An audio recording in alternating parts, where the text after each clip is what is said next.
Bismillahirrahmanirrahim. Assalamualaikum warahmatullahi wabarakatuh. Sahabat Abah Non, alhamdulillah kita berjumpa lagi dengan channel Abah Non, yang mana kali ini Abah Non akan berbagi pengalaman dengan saudara semua, yang mana pada hari ini kemarin-kemarin ada yang datang kepada Abah, yaitu bertanya. Adapun pertanyaan yang jadi pertanyaannya adalah, Bah, bagaimana caranya supaya kita dalam hidup ini tidak mudah datang penyakit atau tidak mudah terkena dengan penyakit. Jadi sepengetahuan Abah, kalau kita melihat kepada realita kehidupan, kembali kepada sejarah zaman dahulu, yaitu yang mana ada seorang yang dimana seorang itu adalah makhluk yang paling mulia, yaitu kekasih Allah yang namanya Muhammad, yaitu Nabi Allah, Nabi akhir zaman, Muhammad Rasulullah Shallallahu Alaihi Wasallam. Jadi selama hidupnya Rasulullah itu cuman terkena sakit 2 kali. Coba kita bayangkan betapa hebatnya seseorang yang selama hidup sampai sakit cuman 2 kali. Sedangkan kita sendiri bisa dihitung berapa kali kita pernah sakit selama kita hidup ini. Adapun kuncinya Rasulullah Shallallahu Alaihi Wasallam selalu sehat, pasti ada kuncinya. Tidak mungkin tidak ada kuncinya. Nah, kita akan kembali mereview kenapa seorang Rasulullah Shallallahu Alaihi Wasallam bisa sampai selama hidupnya cuma 2 kali mengalami sakit. Ternyata Rasulullah itu menyuruh kita, mencontohkan kepada kita agar kita tidak mudah terkena penyakit. Kita itu harus jadi orang yang bersih. Ibarat satu bangunan, ketika sering dibersihkan, maka bagaimana keadaan isi rumah itu? Yang tentunya penyakit-penyakit, bakteri-bakteri ketika rumah itu bersih, dia tidak akan betah di rumah itu. Adapun sama, kita seseorang dalam keadaan selalu bersih, maka penyakit dan bakteri apapun tidak akan mudah untuk menghinggapinya dan menyerang dirinya. Rasulullah itu mencontohkan kepada kita, bahkan menyuruh kepada kita, bahwa seseorang yang tidak ingin mudah terkena penyakit, dia itu harus bersih. Kuncinya, kebersihan yang pertama adalah harus bersih hatinya. Yang kedua, bersihnya itu harus bersih pikirannya. Yang ketiga, bersihnya itu harus bersih ucapannya. Yang keempat, bersihnya itu adalah bersih makanannya. Adapun yang kelima adalah bersihnya bersih dari apa yang dia belikan buat makanan itu sendiri. Pasti setidaknya saudara sudah terbayang, dengan kebersihan itu maka penyakit tidak akan mudah datang. Contohnya ketika seseorang bersih hatinya, ketika kita melihat tetangga ada yang beli motor atau beli mobil, orang yang bersih itu tidak akan merasa ada masalah, malah bersyukur. Bersyukurnya kenapa? Karena dia berpikir kalau tetangga kita punya mobil, dikala kita sakit mendadak, mudah-mudahan dengan adanya mobil tetangga, kita tidak susah mencari kendaraan untuk bisa membawa kita cepat-cepat ke dokter. Tetapi ketika seseorang yang tidak bersih hatinya, yang kotor hatinya, ketika tetangganya beli mobil, bisa jadi dia malah panas dingin, menggigil, meriang karena melihat tetangganya punya mobil.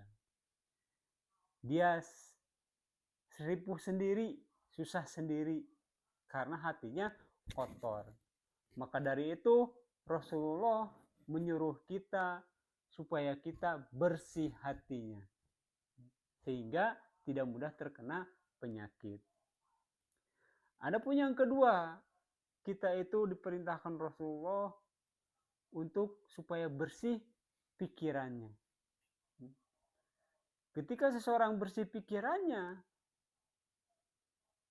dia tidak akan berpikir yang macam-macam, apalagi mencelakai orang, menyakiti orang, dan lain sebagainya. Tetapi ketika seseorang yang kotor pikirannya, dia tidak akan berpikir yang baik-baik, tetapi dia akan berpikir yang jelek-jelek dan yang buruk-buruk. Sehingga dengan sangat mudahnya penyakit-penyakit itu datang kepada dirinya. Seperti penyakit kemaksiatan, penyakit kemesuman, dan penyakit yang lain-lainnya. Adapun yang ketiga yang harus ada bersih di diri seseorang adalah bersih ucapannya. Dengan bersih ucapannya, maka orang-orang yang ada di sekitarnya tidak akan mudah tersakiti atau tidak akan mudah orang yang merasa tersinggung karena baik ucapannya.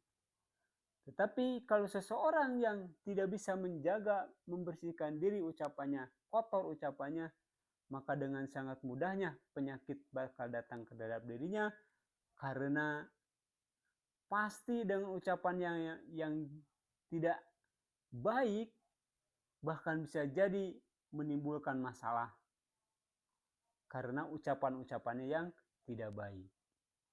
Sehingga ada orang yang tersinggung atas ucapannya, ada orang yang merasa risih karena ucapannya, dan yang lain-lain. Maka Rasulullah memerintahkan, menyuruh dan mencontohkan kita supaya kita baik dalam ucapannya. Yang keempat, yang Rasulullah perintahkan supaya kita tidak mudah dihinggapi penyakit adalah dengan bersih makanan yang kita makan. Karena dengan kebersihan makanan yang kita makan, penyakit-penyakit tidak akan mudah datang. Sebaliknya, ketika makanan-makanan itu kotor, maka penyakit-penyakit itu akan mudah datang.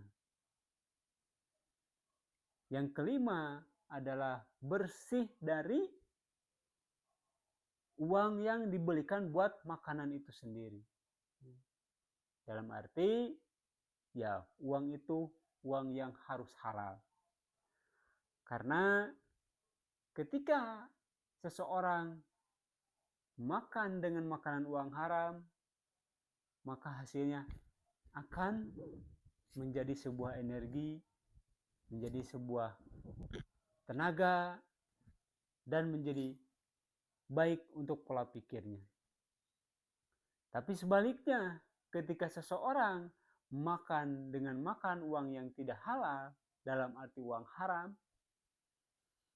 pada hakikatnya ketika seseorang membeli makanan dengan uang yang haram, hakikatnya bukan makanan yang enak yang dia makan.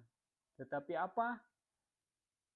Yaitu dia makan yang dimasukkannya bukan makanan yang enak, tapi adalah api neraka yang membara-bara.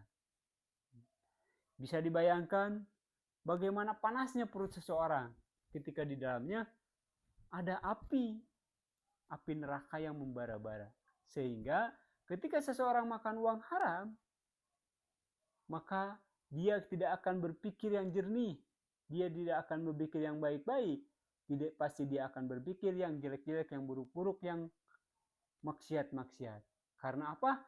Karena panas perutnya, tidak bisa berpikir dengan pikiran yang baik. Nah, itulah saudara-saudara, mudah-mudahan dengan pengalaman Abah ini bisa menambah wawasan, menambah keilmuan, sehingga dengan bertambah ilmu, bertambahnya wawasan, kita sendiri bisa menjaga diri dari kebersihan kita. Sehingga mudah-mudahan kita bisa mencontoh Rasulullah, yaitu Rasul selalu bersih keadaannya. Sehingga dalam seumur hidupnya Rasulullah SAW cuma 2 kali dia sakit. Mudah-mudahan dengan adanya video ini bisa berguna dan bermanfaat bagi saudara semua. Bagi ada yang positifnya, mudah-mudahan bisa diambil, tapi kalau ada negatifnya, buang jauh-jauh. Segitu dari Abah yang bisa disampaikan. Mudah-mudahan kedepannya pengalaman Abah bisa diuraikan lagi, dan kita berjumpa lagi di video yang berikutnya. Assalamualaikum warahmatullahi wabarakatuh.